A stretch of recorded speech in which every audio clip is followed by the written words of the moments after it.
Alright, good morning everyone. Good morning, teacher. Alright, let's all stand up for our prayer.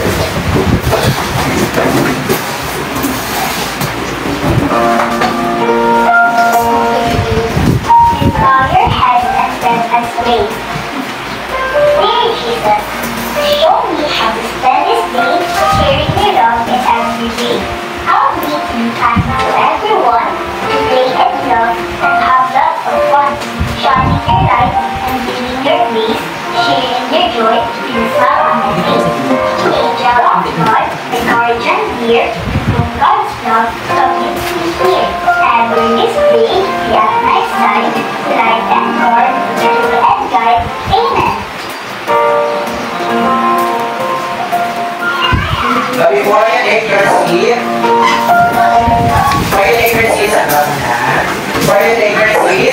please arrange your seat properly and take a look underneath your seats and pulutin yung mga kalas. Alright, so much for that. Settle down. Settle down. Yeah. Now class. Right, again. Welcome to our math class.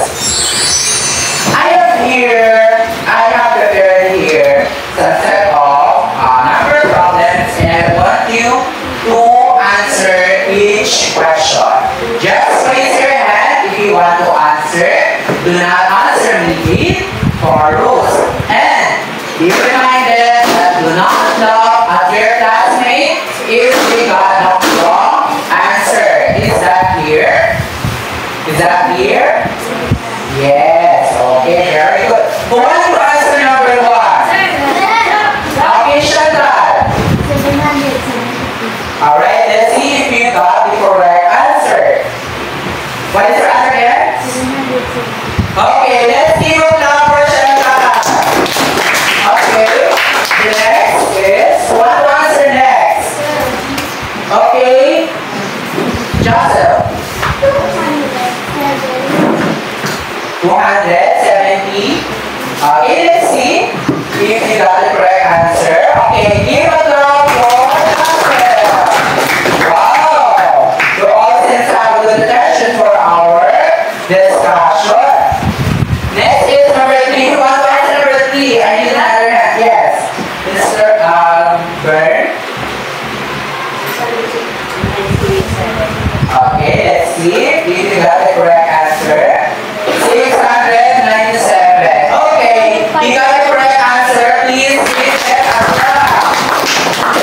Okay, we're down to the last, or to the 2 last question. 1, 2, answer. Yes. Yes, John Paul. Again, looking at you. 176.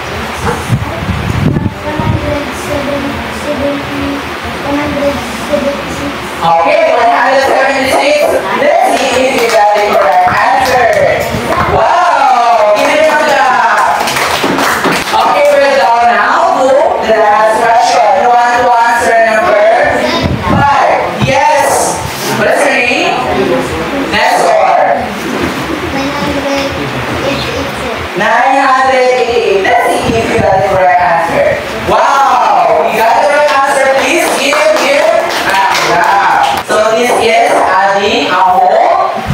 This is adding a whole numbers. Okay. Now I have prepared here another question again, but this is something thrilling because I will be giving you a reward. Of course, is it reward?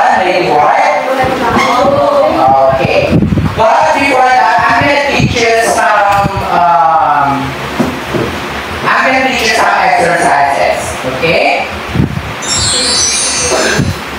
Everybody, everybody, eyes on me. Answer me yung eyes on you. Sa akin. And then, when I say, okay, if you hear me,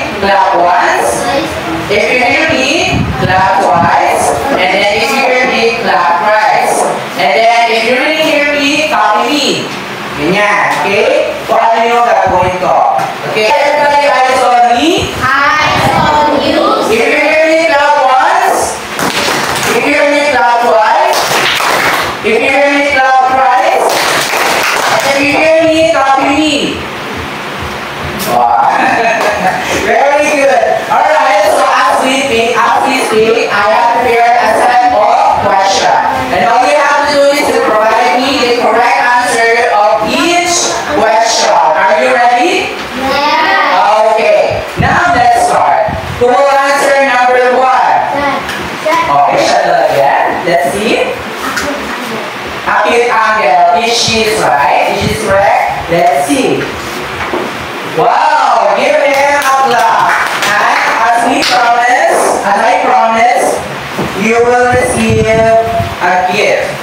Okay, can you please get your gift here? Yeah, dapat sumagot kayo ha. Okay, we are now proceeding to number 2. Who will want to answer number 2? Yes, Roshan. Sorry? Right angle. Let's see if you got correct answer. Wow, give a clap. And because of that, you will receive a reward as we promised. Okay? Alright. We're down to number 3. Oh, sorry, we still have 4 questions. Okay? Number 3. Yes, Joshua. I'm sorry? Obtuse angle, yes. It is obtuse angle. Give me a clap. Alright. This is your reward. Okay?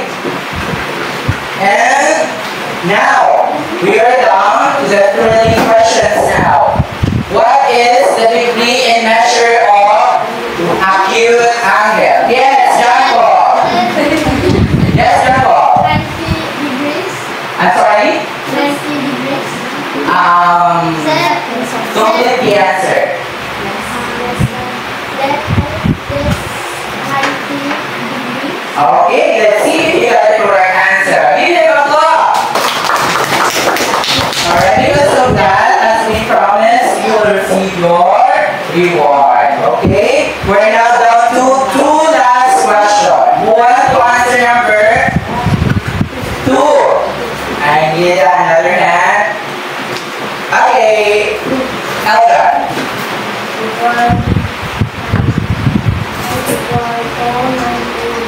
Okay, let's see if you got the correct answer. Wow! Equal to 90 degrees. Give him a clap.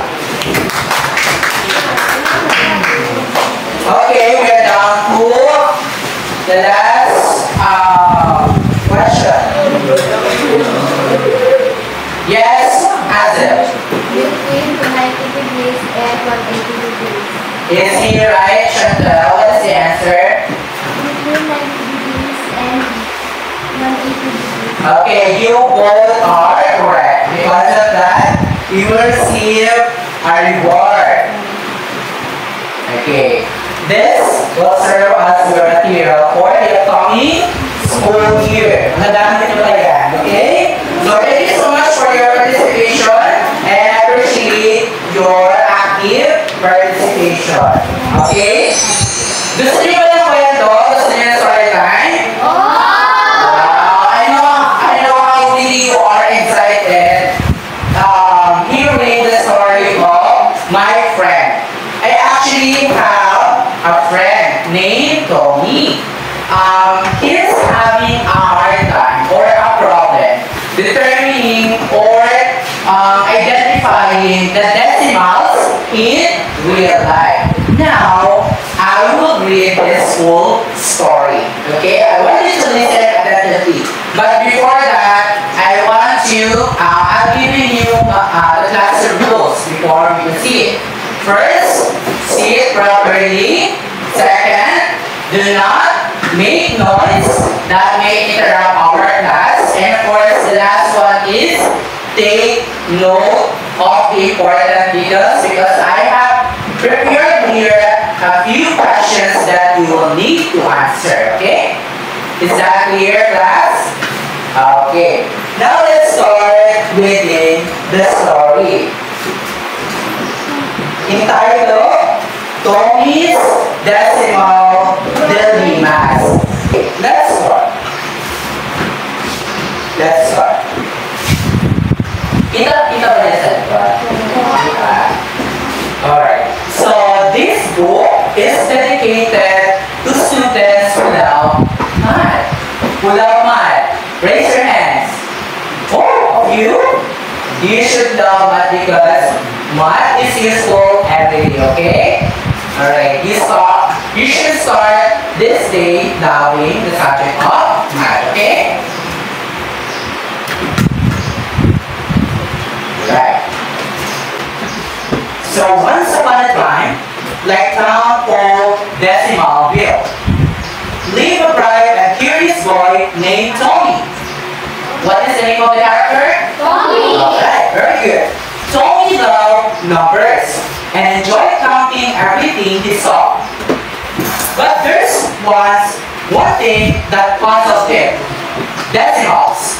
Makikita niyo ba yan? Okay, right. That bothered him how hard he tried identifying decimals. He just couldn't understand them. Hindi na maintindihan ang decimal. Alright. Proceeding. One sunny morning, Tommy teacher Mrs. Jenkins announced a special math fair. Everyone, we will have a project, she said.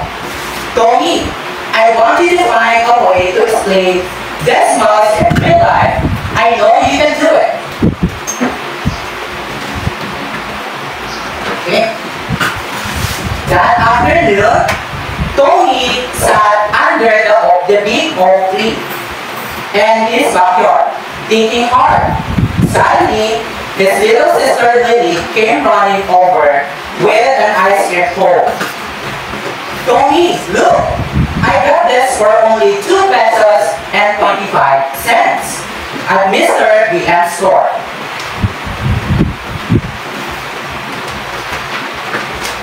Tommy's eyes widened. 2 pesos and 25 cents. But that is decimal. Lily, how do you know what that means?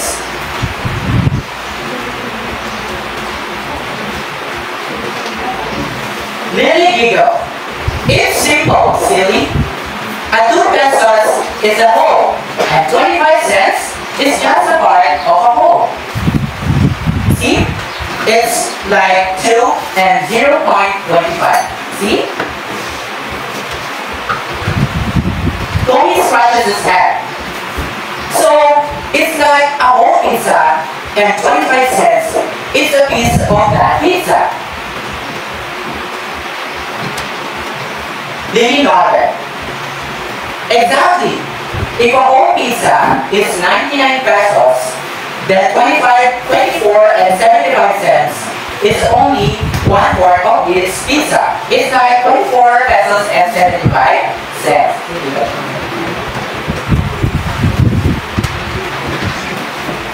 The next day, Tommy decided to explore Decimaville to see more examples of decimal in action. First, he went to the bakery of Mr. Green. Who's the owner of the bakery? Mr. Green. Okay, you also have listening to the story. And Mr. Baker was selling cookies for 5 pesos and 50 cents. How much is the cookies each? 5 pesos and 50 cents. Okay, very good. Proceeding. Tommy realized that 50 cents was a half of a peso. So 0.50 is like a half of a whole peso. He thought. Feeling more confident, Tommy went to the library finding a book on decimals. So today, naghanap siya ng book sa library. As he was browsing, he bumped into Mr. Adams, the librarian. Sino ang librarian? Ano ang librarian? Mr. Adams. So, what brings you here today? Tommy.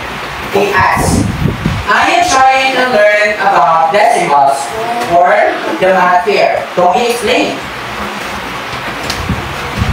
Mr. Adams smiled and handed Tommy book titled The Decimal in Daily Life. So this book will show you how decimals are used in cooking, in shopping, and even sports scores. You see the R everywhere. Sabi ay, ang decimal ay nasa paligid na. So makikita natin siya sa paligid natin. So Tony spent the afternoon reading and practicing. By the time he felt the library, he felt like a decimal expert. So ibig sabihin, nabasa siya ng book. So feeling na expert siya dahil natala siya ng gusto. So on the day of the math fair, Tony stood proudly by his project display. He had charts and pictures showing how decimals work in money, measurements, and everyday items. He even had a small pizza to show how decimals work. So Mrs. Jenkins walked over and asked, Tony, can you please explain what the decimal is? Tony beamed. Sure. A decimal is a way to show parts of a whole, like in money, where 24 pesos and 75 cents means one whole peso, and 75 cents is just a part of a whole. So where 24.75 means 1/4 of the pizza. Decimals helps understand parts of things in real life. Mrs. Jenkins applauds and praised Tommy. Wonderful job, Tommy. You have made decimal easy to understand to everyone. So from that day on, Tommy never had a problem or dilemmas with decimal again. He even helped his friends understand decimals better. So, and whenever he saw decimals, he remembered his sister's ice cream bowl. And Mrs. Brown's apples, Mr. Green's cookies, and Mrs. Brown's apples. Yeah. Tommy had turned his decimal dilemmas into decimal delight, and he lived happily ever after in the wonderful world of numbers. Okay, so did you enjoy listening the story? Yes. Okay, let's see if you listened well to the story. Because I have here a few questions that you need to answer. If it's fine, if you answer it in Tagalog, okay? Right. Who is the main character of the story? Yes, John Paul. Tommy Decimals. His name is? Tommy. Okay, Tommy. Right? And number 2, what does the struggles of Tommy's along the story? What is the struggles or problems of Tommy's along the story? One question. Yes, Raymond. You're raising your hand. Please stand up.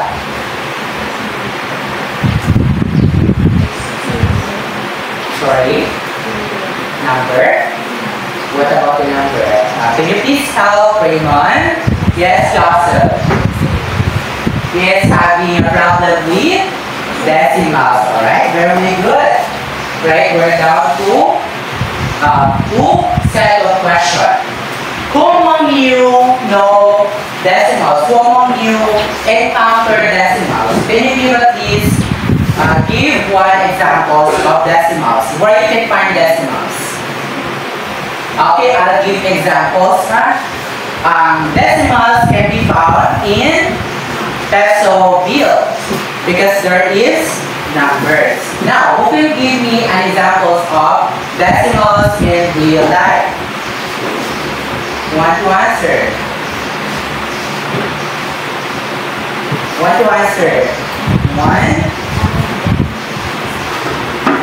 Okay, I'll give another example. Game score. Nakakita ba kayo ng mga game score sa mga palaro? Sa basketball? Nakakita. How about sa calculator? Meron din. Kasi may mga numbers doon na decimal. Okay, so much for that. We'll be discussing about the decimal. So as we read the story, we encounter already the topic. That's why I asked you, what is our lesson for today? Okay. See, everyone, can you please read these objectives? Okay. Everyone, can you please read this? Can you please read the objectives? Number 1. Everyone, 1, 2, 3. Decimals and makes decimals prove terminal sum with or without repeating. Number 2. Solves one or more steps through independent non-drawing problems involving addition of decimals and makes decimals using appropriate problem-solving techniques and methods. Okay, very good, huh? You are very good in reading. Alright, these learning objectives will serve as our guide to all our discussion. Alright, so our topic is decimal or decimals and decimal and mixed decimal with or without regrouping. So I have here a friend, Miss Karen. Can you please read the problem, everyone? Lastly, Mr. Karen went to pick up shop to look and see the prices of some school supplies for early Christmas gifts to Grade 5 Einstein and 6 as you will. There are the list of prices of some school supplies. Okay, this one. Ball pen costs 6 pesos and 7.50. Notebook. Notebook costs 15 pesos and 12,500. Paper costs 21 pesos and 12,500. And pencil costs 5 pesos and 500. Okay. What is the cost of the ball pen? 6 pesos and 75 cents or centavos. And then the notebook costs 15 pesos and 12,500. Okay. So these are the prices of the school supplies that Miss Karen bought for grade 5 Einstein and grade 6 Isaac. Alright? So I want you to help Miss Karen solve this problem. But before that, let me discuss to you the step in adding decimal and mixed decimal numbers through getting the sum of the prices of ball pen and notebook. So I have said that you'll be using these steps so that we come up with the sum of the total of the given items. Alright? So please read this one. Steps in adding decimals and mixed decimal numbers. Alright, very good. Now, the step 1, can you please read? Write and arrange the number vertically and align the decimal points. Okay.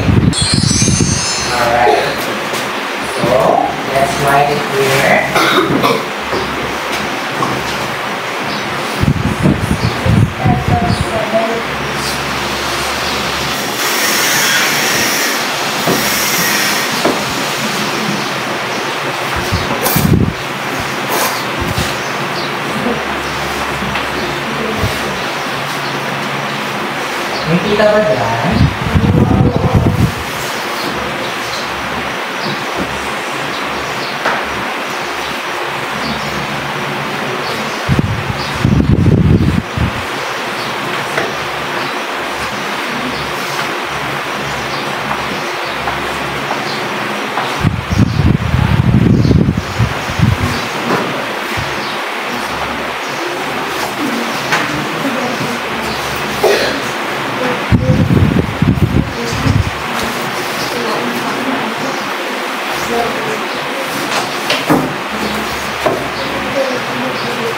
Okay, let's go. Write and arrange the number vertically, align the decimal points. So we have to point the decimal points arranged vertically, and it should be point between the numbers. Okay, so it should be point like this.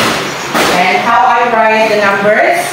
It should be vertically. It should be like this.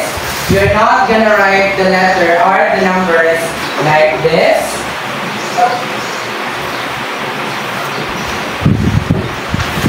Although it's vertically, this is horizontal. You have to write the numbers vertically, aligned. Okay, it should be aligned. Now, since the numbers are aligned vertically, we will proceed to step 2.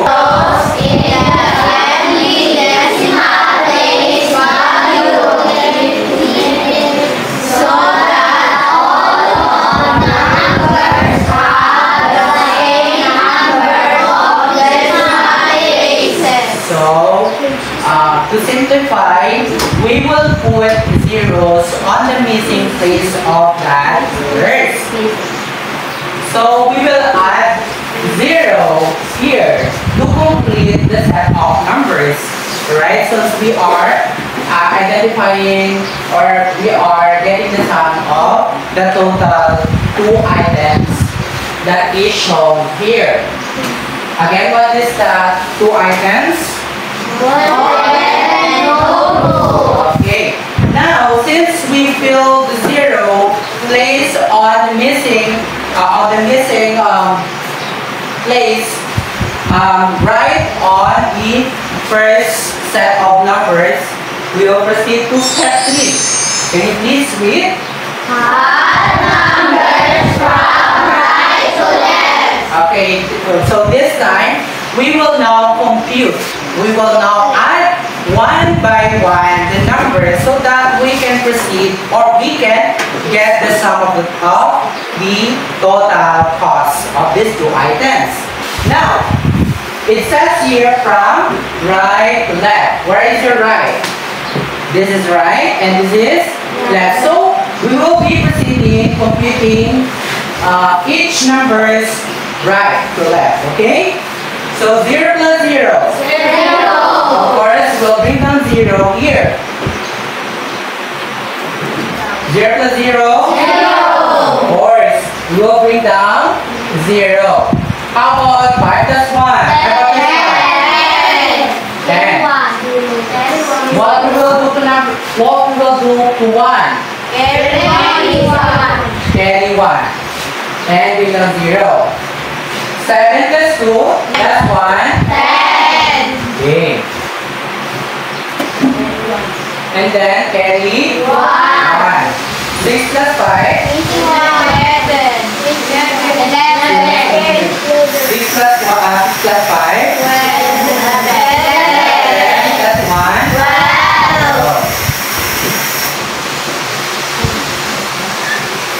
And then what will we do to 1? Carry 1. 1 plus 1? 2. Now we get the total, or the sum of the 2 items. We will proceed to step 4. Can you please read the step 4?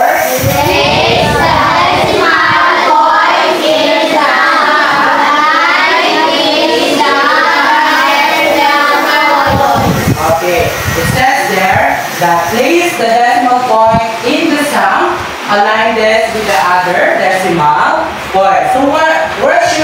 put the decimal point in this set of numbers? Where? It says there it should be a line. So where?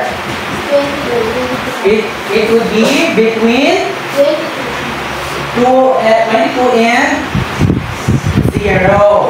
Okay? It should be here. So what is the total cost of these two items? 22 And 22,000. Okay? The answer is 47 and 75 and 12. So therefore, the total cost of 4 items is, everyone, 48 and 7,500. Okay, very good. Please read first. Kabasa muna ng word problem. 1, 2, 3.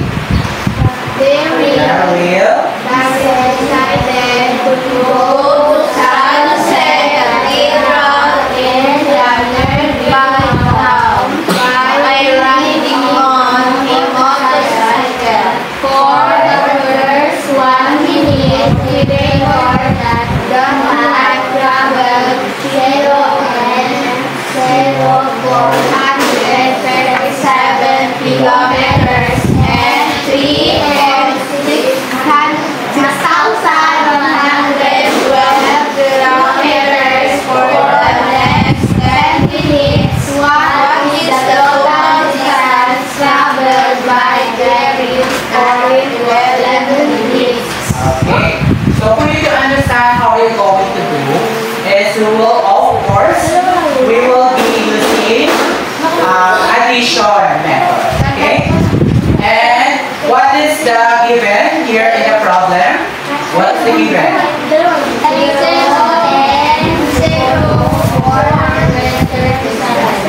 4.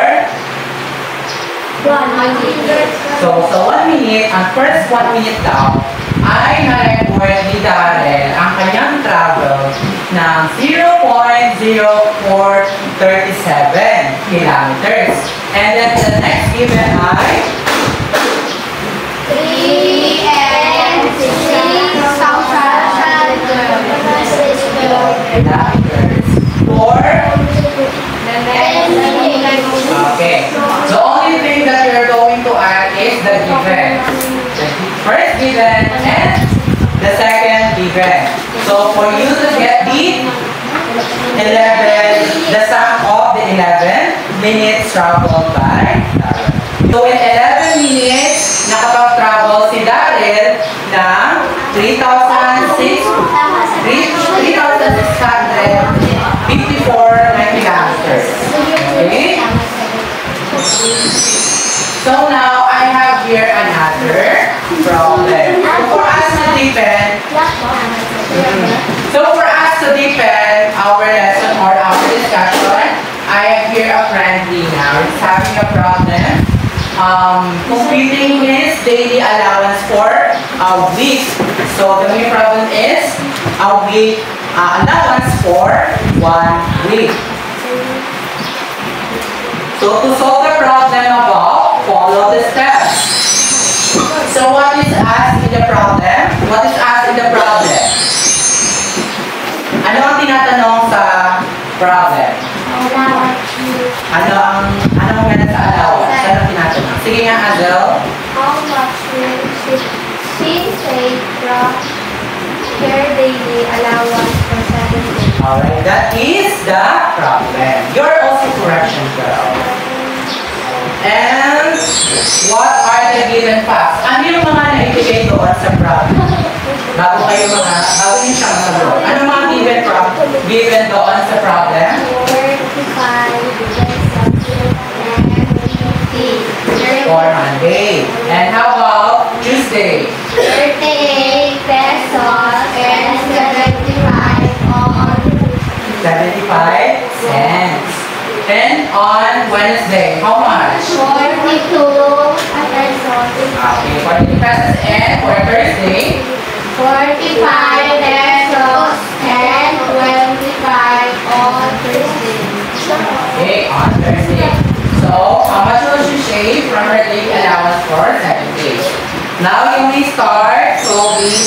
problem. Ito yung mga given kanina. So what we're going to do is to know better the pattern that is being shown on the problem. So what is the pattern that I am talking about? Here, as you can see, kanina, sabi ay, meron savings fee, Lina ng 35 pesos and 50 cents. Sa Tuesday naman, meron doon na ikalculate si Lina ng 38.75. Sa Wednesday naman, 42 pesos. And Thursday, 45 cents and 25 cents. May napapansin ba kayo? Ano ang napapansin ninyo? Okay, this is the pattern. So this is the difference between the daily allowance that Lina savings for 1 week. Now, for us to determine what will be the total savings for Lina for Friday, for Saturday, and for Sunday, and the total savings for 1 week. Now, we're going to start. Okay, so that the first answer.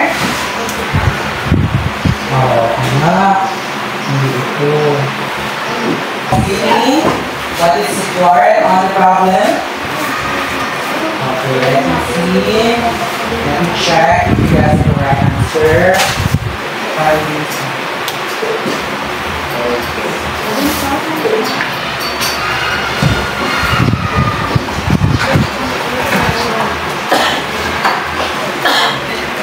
Okay, I think we got the correct answer. How about the others? Let me see. Okay? Are you done? Okay, I have a paper here who got the answer first. But of course, we will check if she got the correct answer.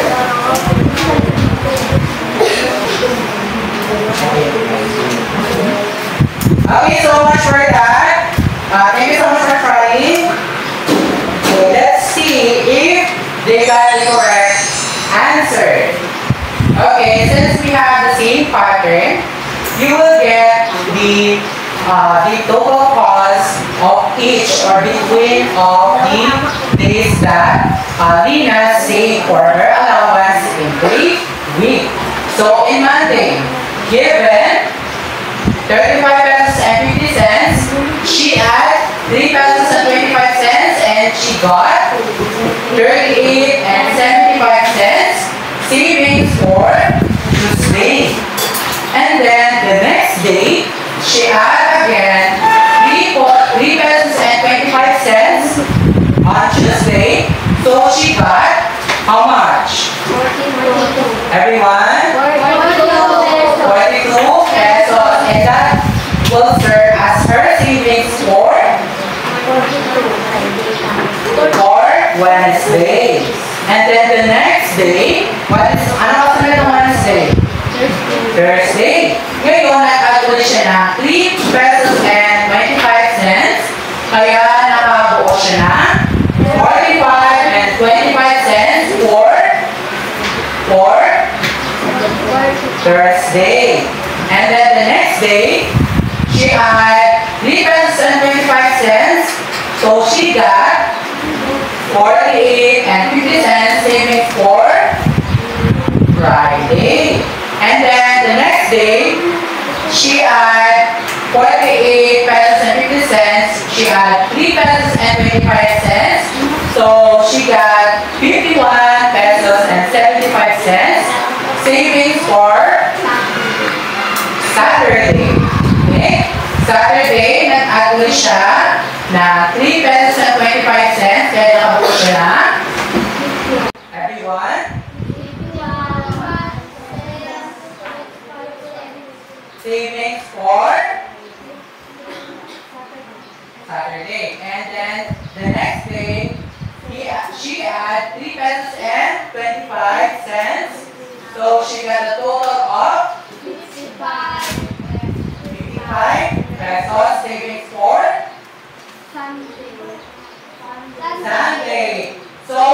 completed 1 week savings for her allowance. Now, she add all of the total, she add the savings per day. So, she completed her daily allowance for 1 week. When we total it all, we got, everyone? We have 16 And? 75 cents. Okay, very good. So, Lina saves 316 and 75 cents in 1 week. Sino sa inyo nakakalipo ng ganito ka? Ganito ka lang talaga? In a week. Sino ako nagkalipo sa inyo? Wala. Hindi yan savings. Hindi yan kakali kahit maliit. Ngayon, gayahin nyo from now day on. Gayahin nyo si Lina kasi nagsasave siya ng pera para may pera siya for next week o kung saan naman gagamitin ang pera niya. Now, let us have again. Who want again? Who want again? Okay, medyo inaandog na. Okay, everybody eyes on me. Eyes on you. If you hear me, clap once. If you hear me, clap twice. If you hear me, clap right. And if you hear me, copy me. Okay. Alike. So, we will have a game. The title of our game is Station solving the mystery basket. okay. Let's have game entitled Station Solving the Mystery Basket. I have here 3 mystery baskets. Okay. I have here 3 mystery baskets. So with your respective group, I will divide you 3 groups. So this will be one group, and at the back, you are served as one group, and you'll be the last group. But of course, magiging patas tayo. Kasi ayaw nakalagay na numbering. Ibigay ko sa inyo kung anong basket ang mapupunta sa inyo. Alright, so let's have a draw class. So, sino ang magiging leader sa inyo dito? Si Jetron na lang. Sige. Please choose your group, your mystery basket. Okay? Do not open muna. Will be, okay, answer. And who will be your leader? Okay, John Ryan. Okay, do not open yet. Sabay-sabay. Okay, open your mystery basket. Okay, who got the basket number 1? Basket number 1. This will be your basket number 1. And this will, I will be giving you a piece of paper. This will serve as your guide. Okay?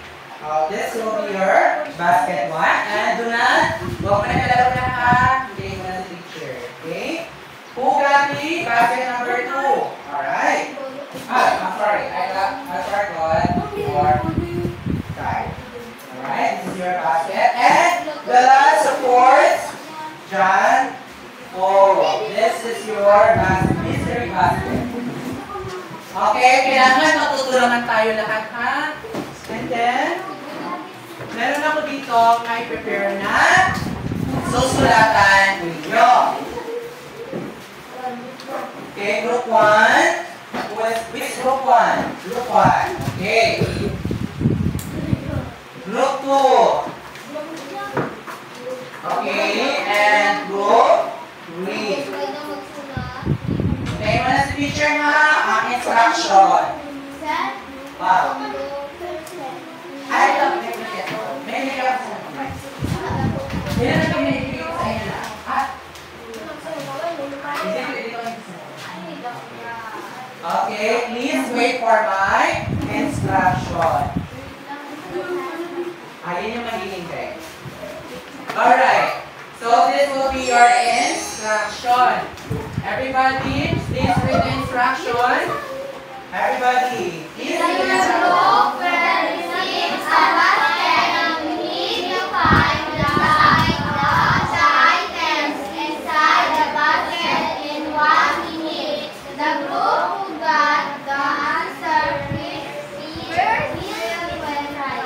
Okay, so for me to identify who got the first answer, magpa-clap, makinig po muna ha, class, quiet.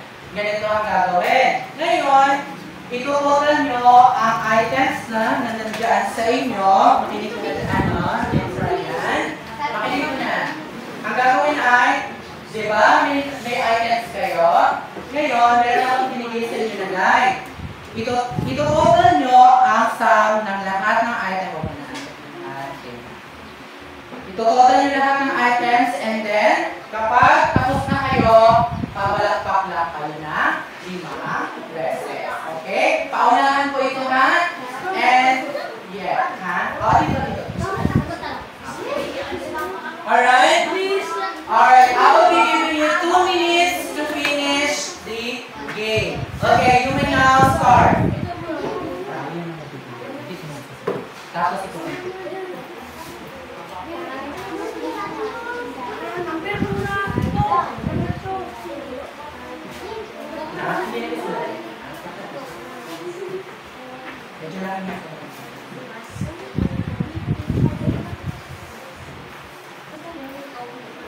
Again, clap your hands 5 times if you finish the task.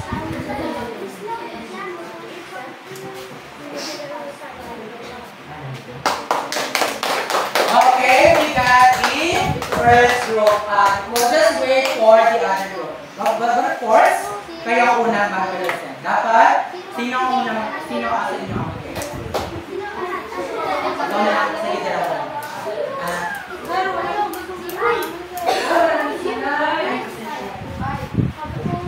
Ayan.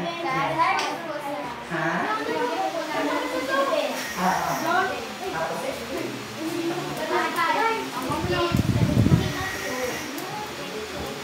How about the others? Makinig na ba? Okay, we have a second placer. Hindi ko ano mo na. Matapos. Tapos sa kanya. Okay, please give a round of applause for group 2. Palakpakan. Okay, please go right here and explain your words. Of course, bring your items. Okay. Okay, class. Makinig mo na sa group 2. Huwag mo na maingay. Class, huwag mo na maingay ha. Okay, makinig mo na. Grade 1. Balik mo na sa topo. Okay. Huwag mo na maingay siya. Ayan, makinig na kayo na. Chantal. Let's see if you got the correct answer. Alright.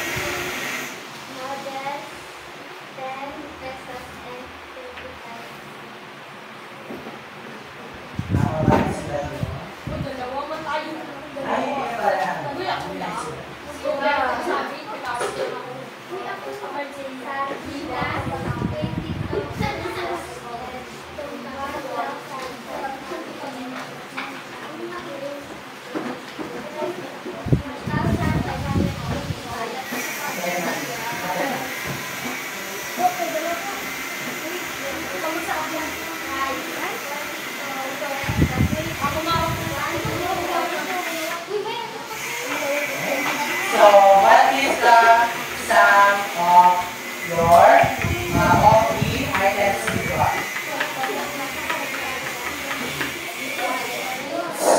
Walang may minilin ha.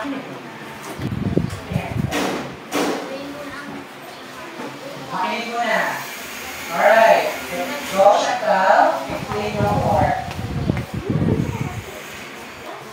Don't be shy.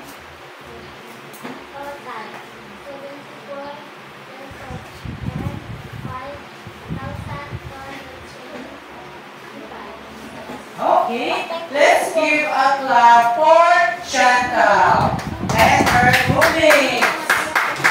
But, Chantal, always be reminded that if you're going to school, please show us how you got this. But this is correct, okay? Alright, very good. You will now settle down on your seats. Just give your items there. Alright, now we will give the sitting to group. Sino na kanina? Group 1, okay? You will now go in front here.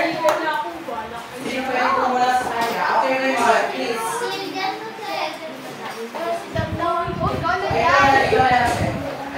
Alright. Let's give a chance for group 2 to group 1 to explain their words. Now, explain ang items na nakuha. Okay, go. Play. Right. Explain what is that.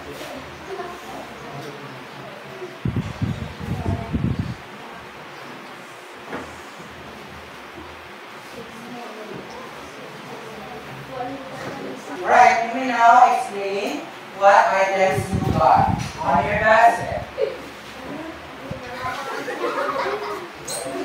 Okay, please don't make noise when someone is talking.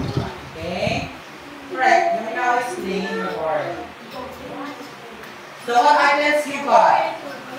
Sugar. And then? Coffee. Alright. So can you please show us how you got your answer?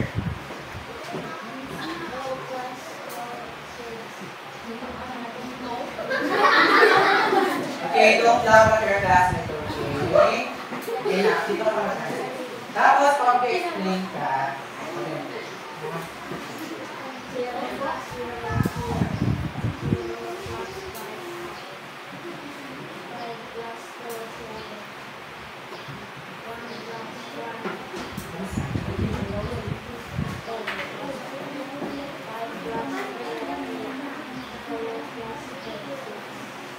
okay, so you got how much?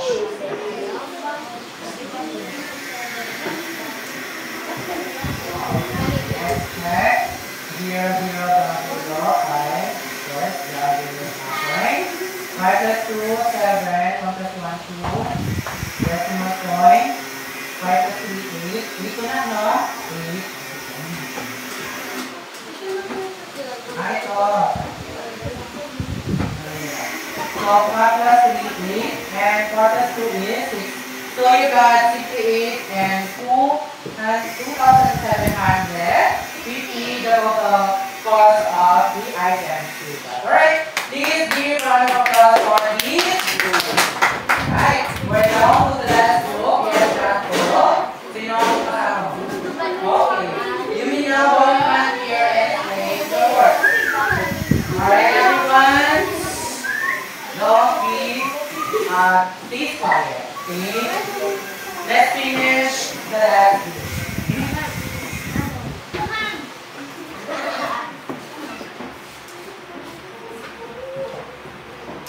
Sige na, don't be shy. Just explain your words. No one will interrupt. Okay, classmate na class. Wala mo matawanan ang buha kasi na-explain sila. Go.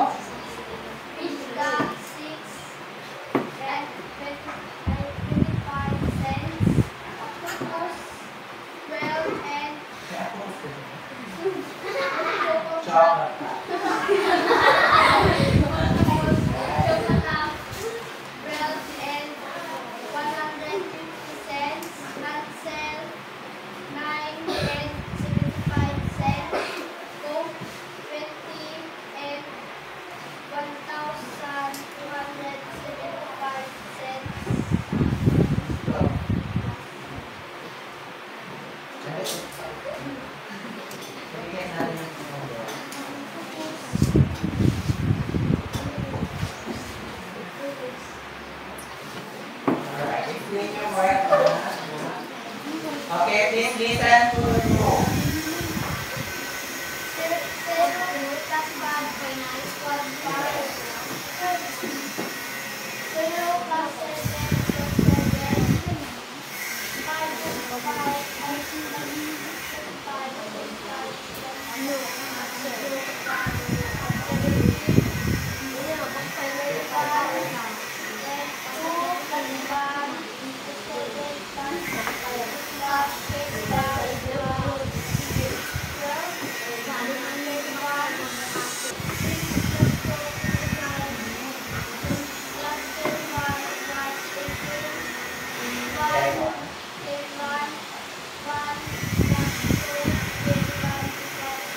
And how about the decimal point?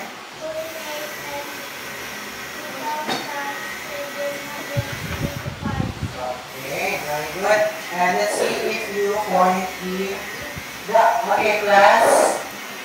This is correct. Course, I don't know. Kasi wala silang coding, but this is correct.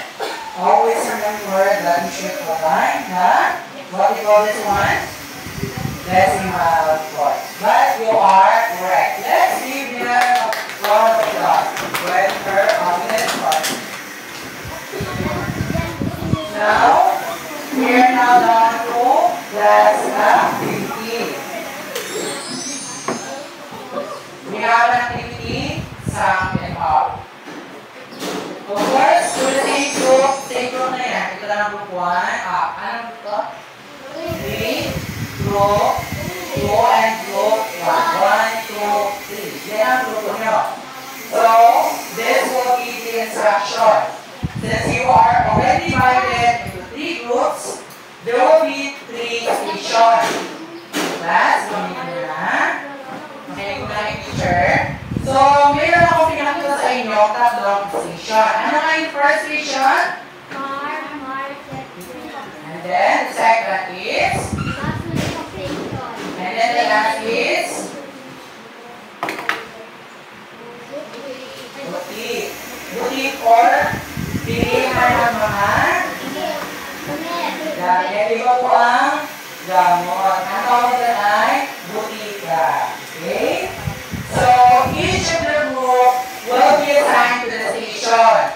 So, as I mentioned here, there are 3 stations. You only have 5 minutes to accomplish it. So, each of the group need to consider on how they get the total amount of their purchase item per station. So, may ibigay ako sa inyong mga papel. So, kung sino ang mapupunta sa butik, ito ang nasa kanila. Meron akong na-prepared na price. Ngayon, all you have to do is to paste or ididikit ninyo ito sa mga items na makikita ninyo dito. Kasi bibigay ako sa inyo, guide. Ngayon, paunahan kayo kung sino ang makakaunang makapagbigay ng item na price per items. And then, you're going to solve or give me the total cost of the items. Katulad ng ginawa nyo kanina. Alright? So, the group 1, this will be your items. Group 2, here's your, and then the group. Just wait for my cue. Okay, class? Huwag mo na simula kasi ibigay ko na ang station ninyo.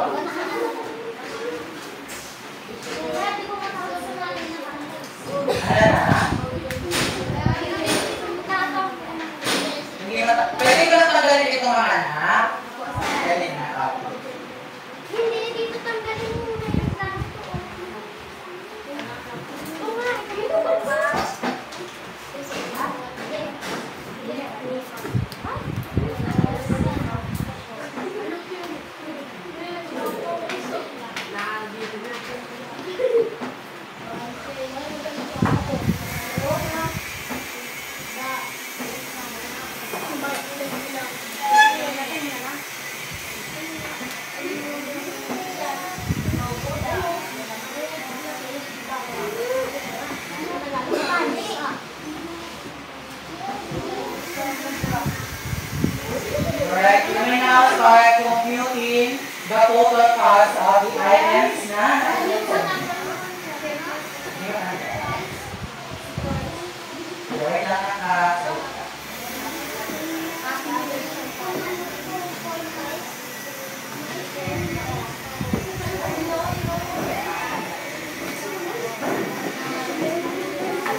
you may now start computing. After you computing, you paste the name of the items and the price of the items.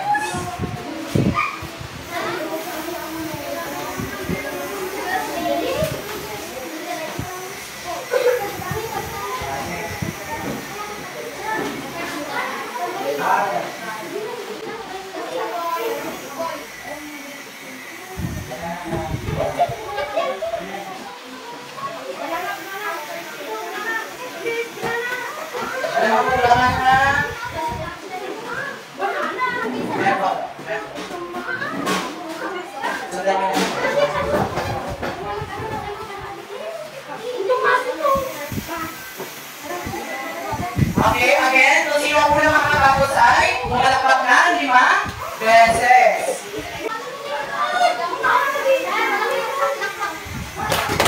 Okay, we have the first group. Okay, you have settled down and later on, you will experience.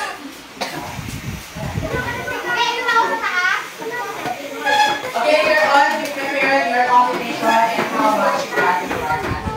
You have to get the sum of all items given there. Okay?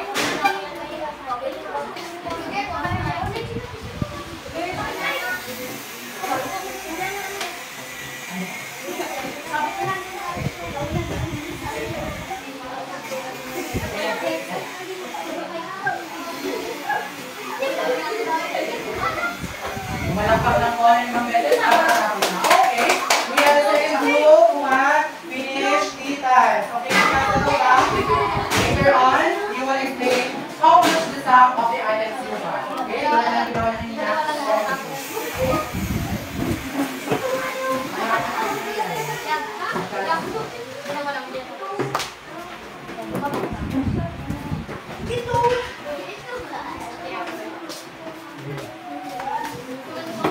Alright, just wait for group 1.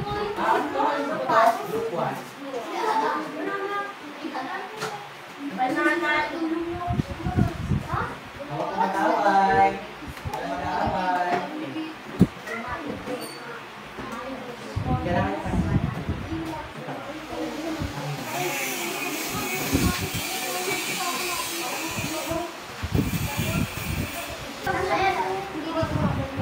Later on, let us just wait for group 1 to finish their work. Since they are having a problem, what is the problem?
Ayan.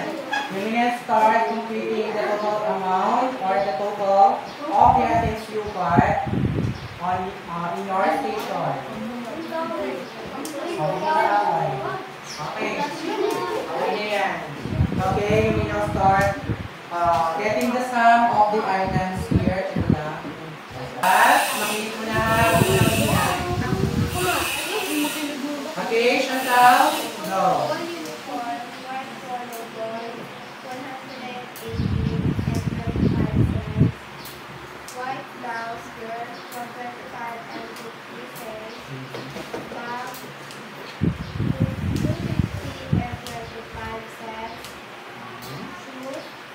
Saan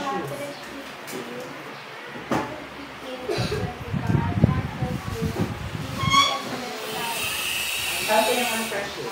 Answer sheet. Ayan. Panyo. Okay. Okay, please explain how much is the total cost of this item.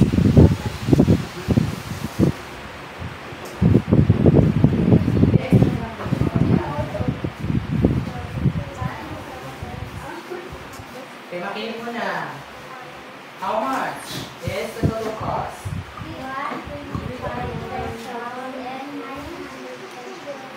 1,259 and 30 cents. And that is, let's check.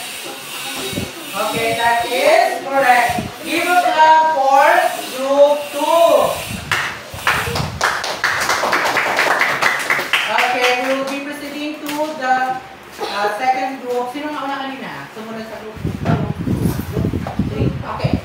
You may now go here in front and explain your work. John Paul again. Sino pa ang gusto mag-explain? Tulungan na lang si John Paul. Sige na, anak. Tulungan mo na si John Paul.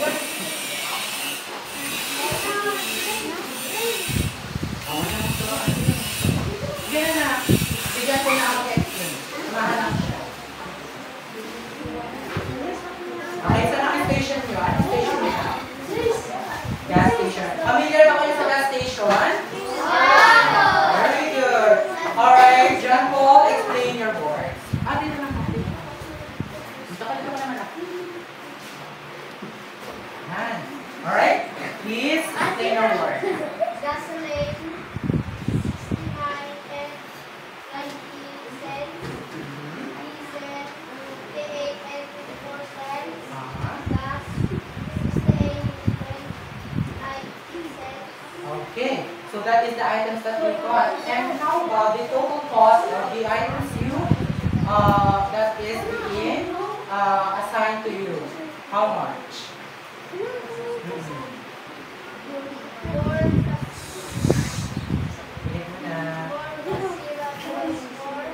Explain na lang na sagot lang.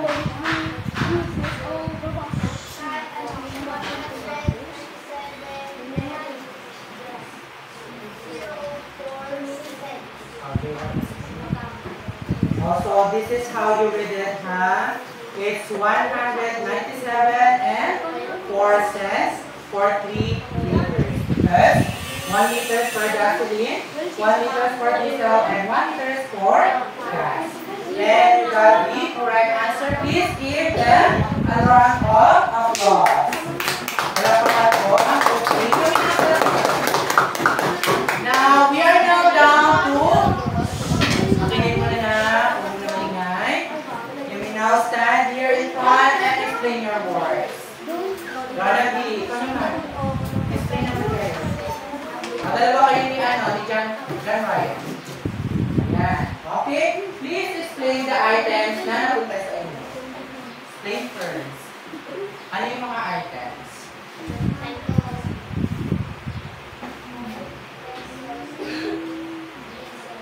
Ano yan, anak? Anong items? Okay, tomatoes. And then, ito ka. Sige.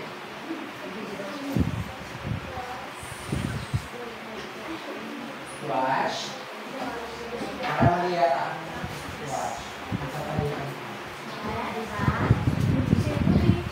Ito ang squash. Tama ba ang price? Magkano ang nakalagay dyan sa extra? Ayun. Tama. Next.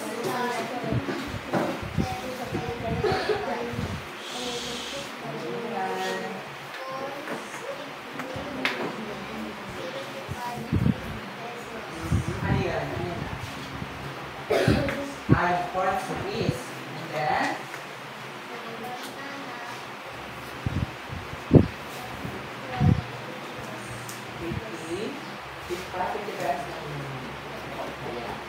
pamilyar ba kayo dito sa mga nakalagay dito? Nakakita lang kayo ng mais? Ano sa Tagalog ang eggplant? Very good. Yung banana? Yung squash. Anong squash?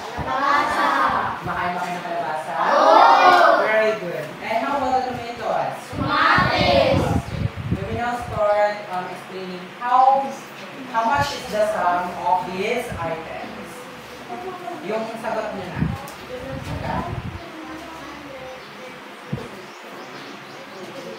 Okay, let me check if you are correct. Please remain standing in front. Alright, they got the correct answer. Please give them a round of applause. Alright, you all seem to have a good listening skills, and you all seem to have a good retention of what we have discussed earlier. Again, what is our discussion for today? Decimals. May naiintindihan ba kayo sa tinalakay natin kanina? Okay, very good. And because if you really understand what we have discussed, I have here prepared a question. Okay, just raise your hand if you want to answer. Do not answer me in chorus. And do not laugh. Huwag kong tawanan ng kaklase natin pag nagkamali sila ng answer. Okay? So the first question is addition, decimal, and mixed numbers important to our daily lives? Importante ba ang decimal sa atin? Sa buhay? Sino po ang gusto sumagot? Siyempre. Bakit siya mahalaga? Ano ang kahalagahan ng decimal? Kaya po ito. Bakit po importante? Ano po ang importante niya? Decimal, addition, decimal, and mixed numbers. Sa pag-ibig. And, tama. Tama si Chantal. Palakpakan natin. So, ang decimal ay napaka-importante. For us to understand the whole part of an item and the other part of a whole. Kasi kanina na-explain natin sa kwento na mahalaga ang decimal. For us to understand what is the total cost of a whole and what is the part of that whole. And for us to identify the numbers instead of decimal. Alright? The second is, what if you encounter a simple problem dealing with decimals? How can you make decimals easy to understand and solve a simple problem? So, kung makaka-encounter ka daw ng simpleng problema na may kinalaman sa decimal, paano mo magagawa, maintindihan na mas madali ang decimal? Understanding to solve a simple problem. Kunyari, ikaw, ang pangalan mo, Josel. Kunyari si Josel, nahihirapan siya maintindihan kung magkano ba ang nabili niyang pizza. Hinati-hati niya ito sa 8.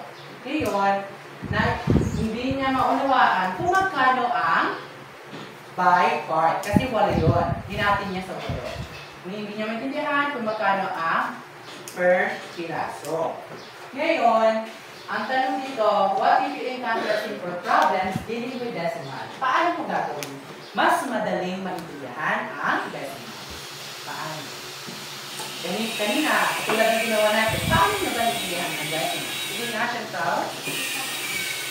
Ito. At ano pa? Tama yun natin, Chantal. Sino pa? Ano po? Gumamit ba tayo ng multiplication?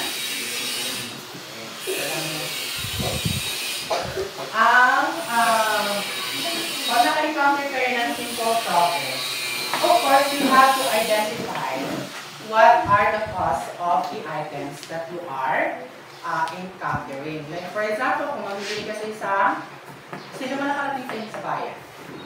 Nakarating sa inyo sa pick-up shop, Save More, ayan, marami na. So, kapag makita kayo ng numbers na may decimal point between the numbers. So that is decimal, di ba? Ngayon, paano mo malalaman kung magkano ba yung naipamili ninyo? Ngayon, all you have to do is to arrange the numbers vertically from what? From where? From what side? From right to left. And you have to add the numbers from right to left. point between the sum of the numbers. Okay? Keep in mind that. Okay? And the last question is, what will happen if you could not understand decimal numbers? Ano mangyayari kapag hindi natin naiintindihan ng decimal? Sige nga, Joseph. Share mo nga kung ano ang naiintindihan mo sa tanong. Paano pagka isa kang mag-aaral? Tapos, meron kayong pagsusulit. Pero hindi mo naiintindihan ang decimal. Anong mangyayari? Okay, malilito siya. At hindi niya magagawa na maayos ang pagsusulit. Ano pa? Okay, so much for that. Tama yung sinabi ni Jocelyn. Hindi, malilito siya. Ay, Joseph. I'm sorry. Joseph. Sorry, ha? Malilito siya. Kasi hindi niya alam kung paano isulat ang decimal ng maayos. At hindi niya naman i-solve ang problem dahil hindi ito nakaayos na nasa tamang posisyon. Tulad ng ginawa natin kanina. Diba? Now, I want you to get your notebook right on top of your table and try to solve these 10 questions. Ha? Oh, notebook. Ha? Pwede na yung ating paper. Notebook ko rin ang Ito na.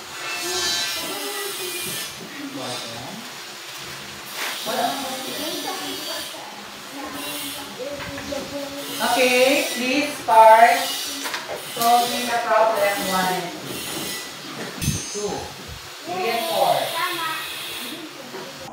Okay, let's check your board. See ha?